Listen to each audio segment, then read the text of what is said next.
초등학교 안에서 벌어진 살인사건, 교사가 1학년 아이를 살해한 사건입니다. 피해 아동 김하늘 양 아버지의 목소리였습니다.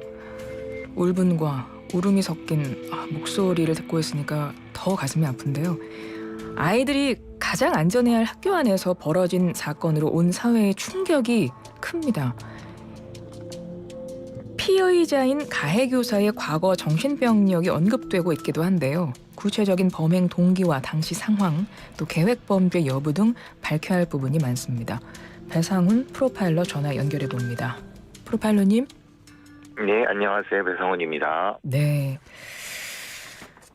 보도된 내용을 보면요.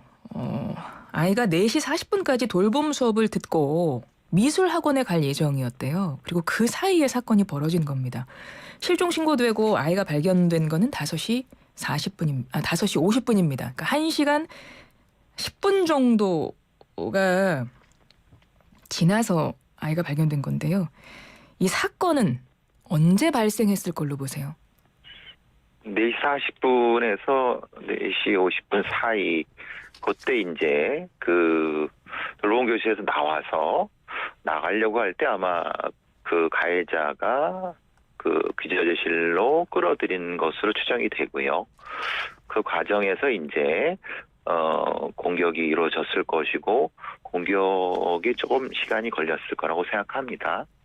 그리고 그 하늘이 아버님한테 대단히 죄송합니다만, 그 들으셨다는 소리는 실제로 그 소리가 아니었을 가능성이 높고요. 네. 그래서 그 경찰에서는 그 상흔과 시신을 보지 말라고 한 이유도 그 연결이 되고, 그러니까 조금 4시 한 45분에서 5시 그 사이가 아무래도 범행 시간이 아니겠느냐라는 추정이 됩니다. 그러니까 아이가 돌봄 수업을 듣고 나서 바로 얼마 지나지 않은 시간으로 추정을 하시는군요. 그렇죠. 그 다음에 왜냐하면 그 데리고 있으면은 이제 그 나가려고 할 테니까 데리고 있지는 않았을 것이고 바로 공격이 이루어졌을 가능성이 높죠. 네. 그리고 하늘이 아버지께서 말씀하신 그 소리, 지금 프로파일러님이 말씀하신 거는 이제 가족들이 경찰에 아이를 실종 신고하고 이 아버지가 자녀 보호 어플을 통해서 거기 주변 소리가 들린답니다. 그래서 그 어떤 소리가 들렸다 이제 이 말씀을 하시는 건데, 보통 그 소리가 뭐 여성의 헉헉대는 소리, 뭐 서랍 여닫는 소리, 뭐 가방 여닫는 소리, 이런 소리 들렸다고 하셨잖아요. 예. 그건 어떤 그럼 상황을 추정해 볼 수 있습니까? 전화로 말씀이 좀 애매한데, 그 가해자가 흉기로 공격하는 소리였을 겁니다. 그 시각으로 보십니까? 예. 그 소리가 비슷합니다. 그래서 그 말씀은 구체적으로 안 드리겠습니다. 알겠습니다. 아이를 먼저 발견한 건 할머니입니다. 시청각실에서 할머니가 가해교사를 만났어요. 그래서 혹시 아이 봤냐고 물어봤습니다. 그랬더니 이 가해교사가 없어요, 몰라요, 이렇게 말을 했다 그래요. 이때 이 가해자 범인 무슨 생각했을까요? 그때 상태에서는 자해를 한 상태는 아닙니다. 말하자면 그때까지 본인이 이 어떻게 상황을 이제 모면할 것인가에 대한 생각과 그 자신이 그 범행 후에 흥분된 각성 상태의 중간 심리 상태였을 겁니다. 근데 그리고 숨어 있죠. 근데 그 상태에서 이상하게 잠겨져 있는, 아니면 그 안에 이 잠겨져 있는 게 아니고 좀 약간 그 상황에서 그 할머니가 물어보고 그 상황이었을 것 같습니다. 이게 약간 흥분 상태가 떨어진 상태에서 범행을 감추려는 상태까지가 심리가 교차한 상태라고 보여집니다. 그때 뭐 이런 생각했을까요? 도망갔어야 되는데, 혹은 만약에 그때 할머니를 만나지 못했다면 도망갈 것도 시도를 했을 걸로 보세요? 본인은 자해를 했다고는 하는데 어떻게 보십니까? 자해는 그 뒤죠. 자해는 할머니를 보고 그 다음에 이제 누가 뒤에 따라오고 경찰이 들어오고, 그래 그때 자해를 한 거고, 그때 그 할머니를 만났을 땐 자해를 한 건 아니죠. 그러니까 그렇군요. 자해라고 하는 것은 사실은 그 뒤에이고, 그럼 그때까지는 자신의 범행에 대한 부분을 그 시신을 그가 같이 있었기 때문에 도주까지는 아니어도 그 자신의 범행에 대한 일종의 리콜을 했을 가능성이 있죠. 그 과정에서. 그렇군요. 그러면 누군가가 일단 그 범행 현장을 봤고 왔고 그러니까 이렇게 뭐 '아 걸렸나?' 이런 생각을 하고 나서 그 이후에 자해를 시도했을 가능성도 생각해 볼 수 있는 거네요. 아니 그건 팩트입니다. 왜냐하면 그 팩트입니까? 할머니가 봤을 때는 그 멀쩡했다고 하니까. 그런데 이제 본인은 이 사람이 어떤 아이든 상관없었다. 아이와 같이 죽을 생각으로 범행 저질렀다. 이렇게 진술했다고 하거든요. 그럼 범행 이유를 뭘로 보세요? 범행의 과정이 조금 이제 설명이 돼야 되는 게 네. 오전에 장학사 둘이 와서 이 가해자를 분리해야 되겠다, 조치를 해야 되겠다는 것을 통보하는 과정에 이 사람은 그걸 회피했고 그리고 그 과정에서 흉기를 사러 나갔거든요. 그러니까 그 과정에서 이제 아까 말씀드린 그 가해자가 얘기했다고 하는 뭐 누구를 죽이겠다, 뭘 하겠다 이런 형태의 생각을 가졌을 수는 있지만은 네. 그래서 이제 그때 떠오르는 게 학교에 남아 있는 그 방과 후 교실에 남아 있는 학생. 그게 사실은 하늘이가 된 거죠. 네. 그렇게 계획이 연결이 되는 거죠. 범행의 이유를 뭐로 보세요? 지금 뭐 어떤 아이든 상관없다라는 진술이 나오다 보니까 일각에서는 묻지마식 범행 아니냐 이런 이야기도 나오는 것 같더라고요. 묻지마식이라고 하는 것은 이제 사회적인 어떤 특정한 분노를 폭발적으로 할 때 표현할 수 있는 거고 네. 이 사람은 개인이 가지고 있는 망상적인 분노를 특정한 약한 존재한테 투영한 거죠. 본인이 얘기한 것은 자신의 수업을 배제한 교장 혹은 교감, 뭐 장학사 이런 사람을 해야겠다라는 생각을 했지만 실제로 그 사람들을 접근하기 어려우니까 네. 가장 손에 쉬운 하늘이 같은 어린 아동을 공격한 그게 주요 동기가 되는 거죠. 과거에 뭐 이런 비슷한 사건이 좀 떠오르는 사건이 있으셨습니까? 당연히 안인득 사건이 가장 대표적인 거죠. 안인득 사건도 정신적으로 문제가 있던 사람이 자신이 이렇게 만든 어떤 대상을 공격하기 어려우니까 자기 아파트에 살고 있는 가장 약한 여고생이라든가 이런 어린 여성들을 공격해서 살해한 이런 방식이 물론 저희 범죄학 분류로서는 오소로티 킬링이라고 하는 권위살인이라는 표현을 쓰지만은 네. 일종의 대리살인 같은 거죠. 대체살인이라고 표현할 수도 있는 거고요. 대체살인이라는 것은 자기가 분노를 실제로 표출할 대상이 따로 있는데 조금 더 약한 존재를 대신 살해했다 이런 의미십니까? 그렇죠. 눈에 보이고 제일 만만한 가장 약한. 그래서 사실 잔혹하죠. 범행 자체가. 지금 언급해 주신 안인득도 당시에 정신건강 문제가 있었거든요. 그리고 실제로 1심에서 사형 받았다가 2심에서 심신미약으로 무기징역으로 떨어졌잖아요. 예, 그렇죠. 근데 이번 사건에서도 이 가해 교사가 뭐 우울증 같은 거 앓고 있었고 정신건강에 문제가 있었다고 합니다. 그래서 휴직도 하고 작년 말에 이제 복직을 한 건데 최근까지도 폭력성을 보였다고 하거든요. 그래서 지금 정신건강 문제, 뭐 우울증 이런 것들이 범행의 동기와 연결되는 약간 그런 느낌으로도 좀 바라볼 수 있는데 이 부분은 어떻게 봐야 될까요? 그러니까 어느 의사 선생님께서 정신과 의사 선생님께서 우울증을 강조하지 말라고 말씀하신 부분은 충분히 공감을 하고요. 보통의 경우는 복약하시면서 잘 지내시잖아요. 그렇죠. 예. 그러니까 주로 대부분은 이제 약을 드시면서 상당히 관리가 잘 되고 있지만은 네. 이게 상당히 지금 이 경우처럼 예를 들면은 휴직과 복직을 반복하면서 치료가 되지 않은 상태에서 다시 복직하고 휴직하고 이런 게 반복되면은 네. 급격히 악화가 되죠.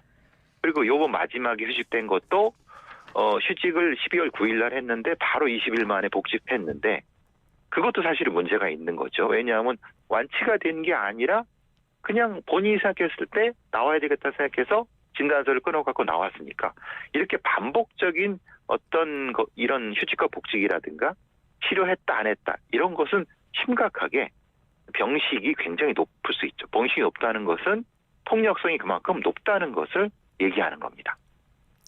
이번 사건 계획 범행 여부에 대해서도 좀 짚어봐야 될 것 같습니다. 과거에 안인득은 뭐 계획 범죄였습니까? 당시에 뭐 망상에 의한 살인. 망상이 있는 사람도 계획을 합니다. 그렇습니까? 당연히 망상을 가진 사람도 예. 부분적인 계획을 하죠. 그러니까 뭐 예를 들면 불을 어떻게 지르고 흉기를 어떻게 준비하고 이렇게 하는데 근데 그것이 체계적으로 연결이 되지 않지만은 네. 각각 부분은 다 계획성이 존재하는 겁니다. 이 사람 같은 경우도 이 가해자도 흉기를 사와야 되겠다. 네. 그리고 앞에 있는 누군가를 이렇게 해서 해야 되겠다까지는 계획성이 존재하지만 네. 그 다음에 뭐 어떻게 도망가야 되겠다 뭐 여기까지는 생각 못하는 일종의 불비한 계획성은 존재하는 거죠. 그게 망상에 의해서 나타난 거기 때문에 불비한 계획성이라는 겁니다. 그러니까 보통 우리가 흔히 망상이라는 단어를 들으면 뭔가 이치에 맞지 않는 생각을 의미하는 거 아닙니까? 그리고 예. 사람을 막 이렇게 흥분해서 어떤 망상을 갖고 막 그런 일을 저질렀나 이런 거를 상상하게 되는데 그런 게 아니고 어느 정도 이성적인 판단도 들어가 있는 거잖아요. 계획을 하는 과정에서. 그렇죠. 이게 섞여 있는 겁니다. 그러니까 망상이 있다가 100% 모든 시간에 다 망상만 있는 건 아닙니다. 그러니까 오히려 그 이성적인 생각을 하는 시간이 더 많은데 네.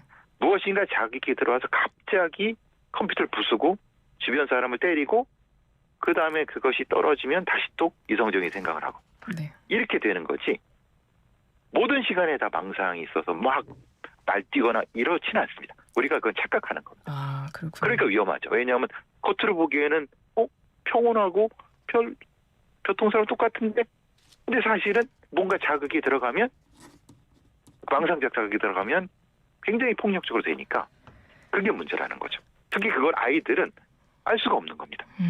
어른들은 저 사람 이상한데 피해야지겠지만 아이들은 그런 생각을 못 하잖아요. 네네. 그러니까 지금 그 경우죠. 이번에 이 교사가 폭력성도 보이고 뭐 여러 가지 이 사건이 일어나기 전에 좀 일들이 있었던 것 같습니다. 그리고 그날 오전에 장학사가 왔다 갔대요. 그래서 분리조치 권유를 했답니다. 그리고 오후에 사건이 발생한 건데 이것만 들어도 너무 안타까운데 프로파일러님이 보시기에 이 사건을 보실 때 가장 안타까운 지점, 가장 주목해서 보시는 부분이 어떤 겁니까? 분명히 교육청이나 학교 교장 관리자들은 이 사람이 위험하다는 걸 알았을 겁니다. 그러면 왜 즉시 분리가 안 됐느냐? 예를 들면 뭐 교감 옆에 뭐 근무하게 한다든가 뭐 이렇게 아니라 지금 폭력성까지 보였는데 주변 교사를 때리기도 했는데 네. 그게 아이들한테 가지 않으리란 그걸 왜 그렇게 쉽게 간과했는지 그러면은 어떤 보안관이라든가 학교 보안관도 있고 이렇게 그의 어떤 보호하에 귀가를 시키거나 아니면 어떻게 이게 딱 바짝 근접해서 뭘 했어야 되는데 그냥 놔둔 거잖아요 혼자. 네. 거기에 대한 책임은 분명히 교장이든 장학사든 져야죠. 네. 장학사들은 거기 와서 그 위험한 사람한테 일종의 자신을 그러니까 공격할 거라는 어떤 암시를 주는 부분에서 그러면 조심스럽게 접근했어야죠. 그러니까 이게 지금 합치니까 결국은 물론 그 사람들이 다 책임지라는 건 아닌데 접근을 좀 치밀하고 조심스럽게 했어야 된다. 어떻게 해서는 미리 막을 수 없었을까, 막을 수 있지 않았을까 이런 안타까움이 모든 분들 갖고 계시기 때문에 그런 말씀을 해주신 거고 지금 이 가해자는 자기가 자해를 했잖아요. 목과 팔에 자해를 해서 수술을 했다고 합니다. 지금 뭐 상태는 위험한 상태는 아닌 거죠? 네, 위험한 상태는 아닙니다. 뭐 봉합 다 잘 됐고 실제로 제가 보기에는 치명적인 형태의 그 자해는 아닌 것 같습니다. 그러면은 스스로 목숨을 끊겠다는 의도도 없었던 걸로 보세요? 그렇죠. 그것도 역시 망상이죠. 실제로 자해를 해서 자살할 사람이라면 네. 그렇게까지 하진 않죠. 그러니까 네. 이것도 사실은 규명이 돼야 될 부분이라서 앞으로 어떤 부분 중점적으로 더 조사를 해야 될까요?